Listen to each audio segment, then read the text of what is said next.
This is Radio Health Journal. I'm Reed Pence. This week, why medical schools are broadening who they think will make good doctors. A music degree holds certainly as much validity as an organic chem or a biochem degree, and we certainly wouldn't put a preference on either of those. How music fits into medicine when Radio Health Journal returns. I'm Nancy Benson, host of Radio Health Journal. If you enjoy listening to Radio Health Journal, you'll also like our sister show, Viewpoints, which covers a wide array of topics from education to history to the environment. Here's a preview of what they're covering this week on Viewpoints. This is an organization that took forgers out of jail to work for the organization because they could be so effective. The unconventional methods of the Office of Strategic Services during World War II. Then, I can tell you about Sharpie Gate, and I can tell you about Moisture Gate, and I can tell you about all the ups and downs of the Mueller investigation. But what does all of this knowledge add to the world? I'm Marty Peterson. and I'm Gary Price.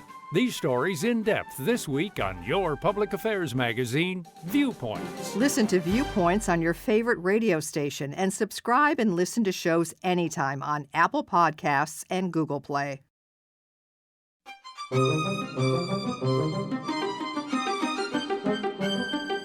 Hannah Boone of St. John's, Newfoundland, is a second-year medical student at Memorial University of Newfoundland in Canada.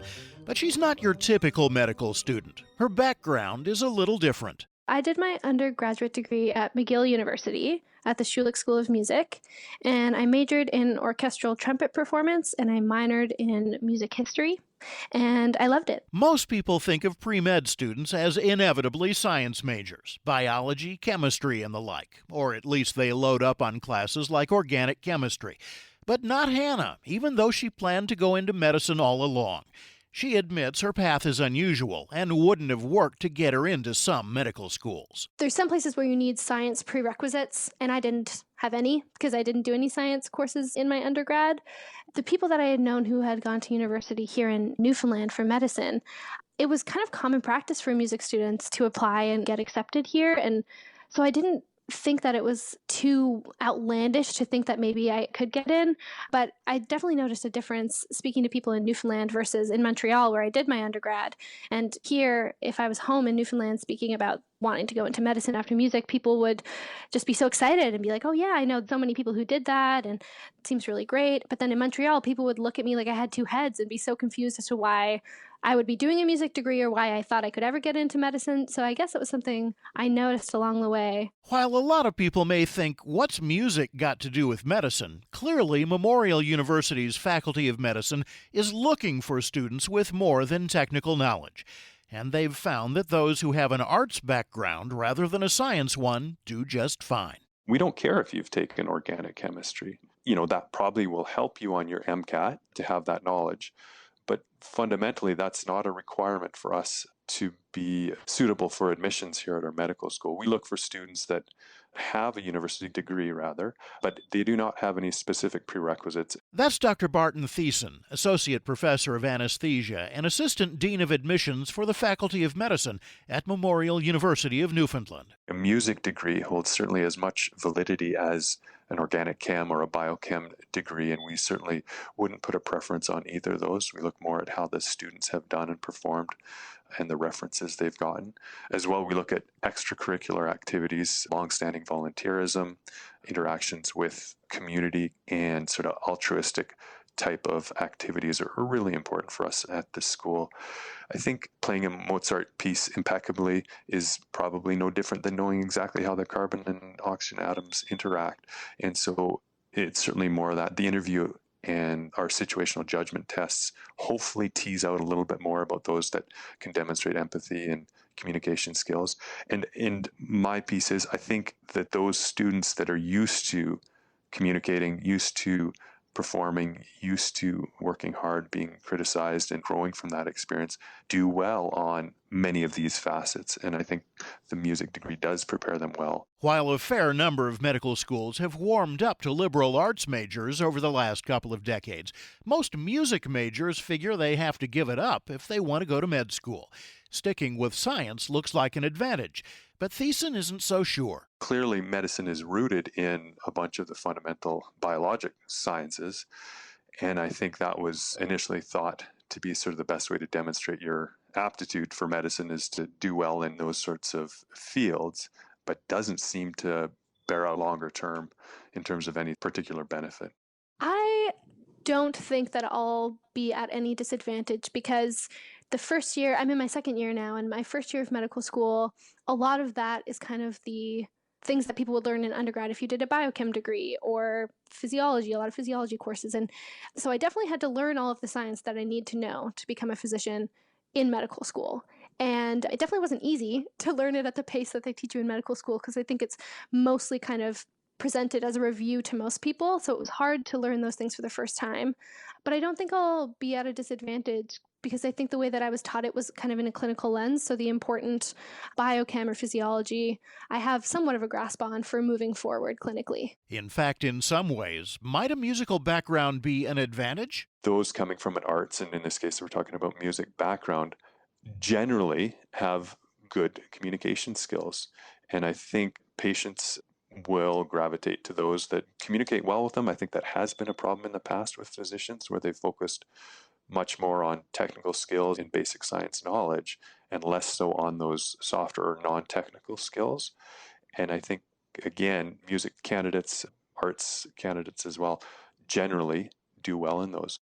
In music school, there's so much self-discipline that I guess you learn when you start, because I went from being in high school and playing the trumpet a lot and often, but not being super hard on myself to practice every day. And then you start music school and there's an expectation that you practice 4 to 5 hours a day on top of having your lessons and having your different orchestral rehearsals and chamber group rehearsals as well. So I think that kind of self-discipline of practicing a lot rolls over into medicine in terms of how much time you have to spend studying every day so that you're keeping on top of things. And that ties into the whole collaboration as well, because I think both in music and medicine, you really want to make sure that you have mastered your own, whether that's a score or in medicine, or whether it's making sure that you have enough knowledge on a topic so that when you're in that kind of collaboration mode, you're not letting anyone down. And you can really, whether it's in music or in medicine, if that's making sure that you're collaborating when it comes to patient care. But is that nature or nurture?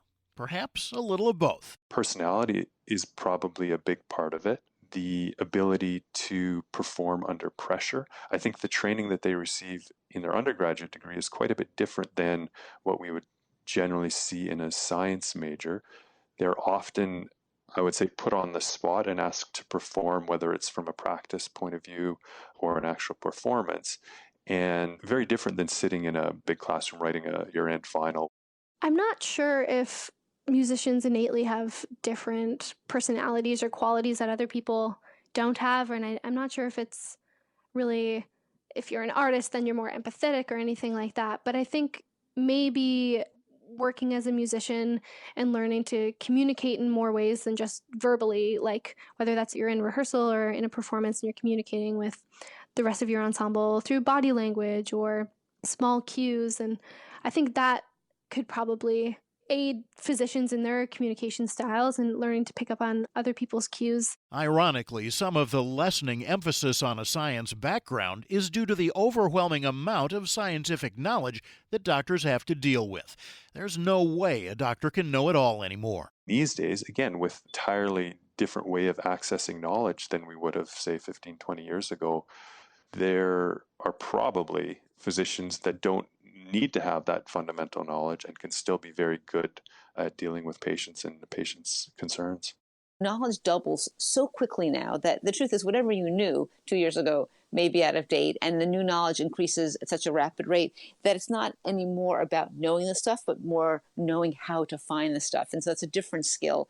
And so one doesn't need to have studied 5 years of science in order to be able to search effectively. That's primary care internist Dr. Daniel Ofri, clinical professor of medicine at New York University and editor of the Bellevue Literary Review. We need the skills of intuiting things, of deep analysis, of questioning beliefs, of all these intellectual skills that, in fact, really we attribute more to being wise and being smart.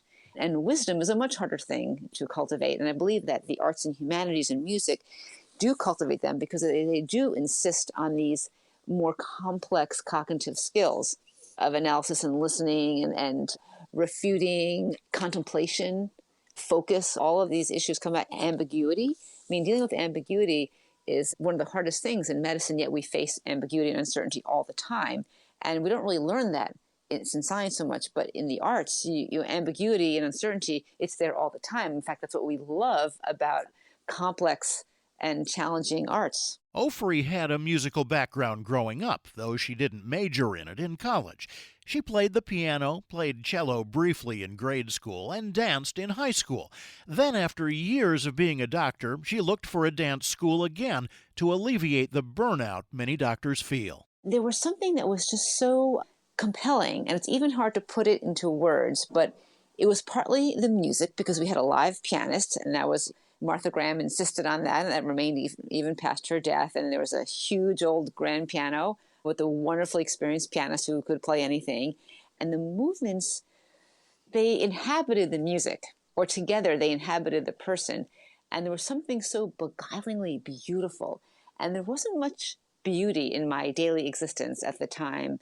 As a resident at Bellevue Hospital, we were in the height or the depths of the AIDS epidemic, and patients were brutally ill and bleeding and dying and seizing, and it was quite graphic and intense. And so being able to be plunged into this beauty, I guess I hadn't realized how much I was missing that. Years later, Ofri went back to her cello, and she was surprised to begin meeting all kinds of hidden musicians among her medical colleagues. But as she's thought about it, she realizes it shouldn't be so surprising at all. I do think there's a lot in common with music and medicine, and I think part of it is the intense listening. I mean, really, when we see a patient, the 80 or 90% of what the evaluation is the conversation of the patient telling you their story and you listening and paying attention to details to figure out what is ailing them. So I think it's no accident. And, there's a doctor's orchestra here in New York, and there's one in Boston, and one in Houston and one in LA. I think there's one in Philadelphia, and there's two in Europe and one in Israel and one in Australia. I think there's only one lawyer's orchestra, and there aren't any accountants' orchestras that I've found yet, or direct marketers or engineering orchestras. And not that there aren't musicians spread out there, but I think that medicine is a particular attraction for people who overlap to music and art because of the intense interest in the human story and the human spirit. When you're a musician or an artist, a lot of things are about telling stories. And I think even clinically, if you approach patients and really care about their story and what's going on with them personally, and placing that in kind of like the whole world of medicine and focusing on patient-centered care, maybe that's something that musicians comes more easily to them because they're so used to being involved in these kinds of storytellings. So much of today's world is data, crunching numbers, just the facts. Some of medicine is like that too, but doctors are ultimately dealing with people, their stories, their fears. Ofri says dealing with that successfully makes practicing medicine truly a performance. You can find out more about all of our guests on our website, radiohealthjournal.org. I'm Reed Pence.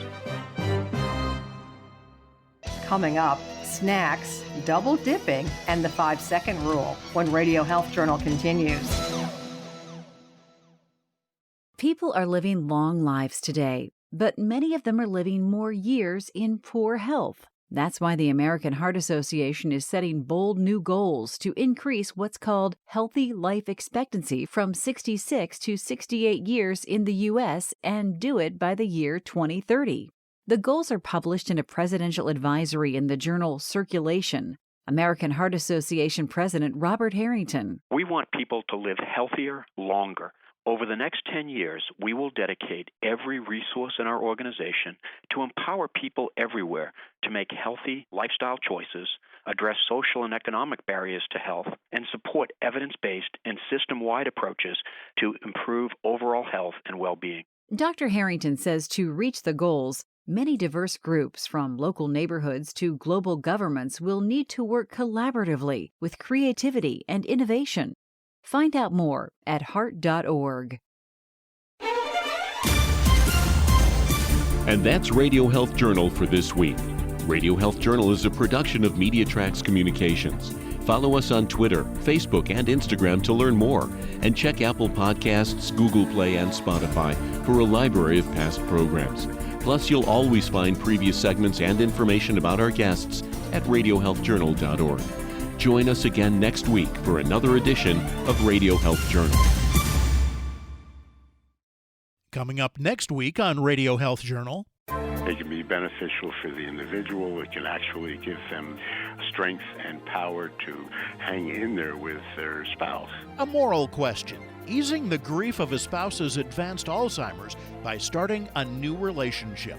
Then needle phobia. A surprising number of people avoid doctors completely because of it. I knew that if she reached up to pull that cord to indicate we're getting off the bus in front of that red brick building, that I was going to get a shot and I would go berserk.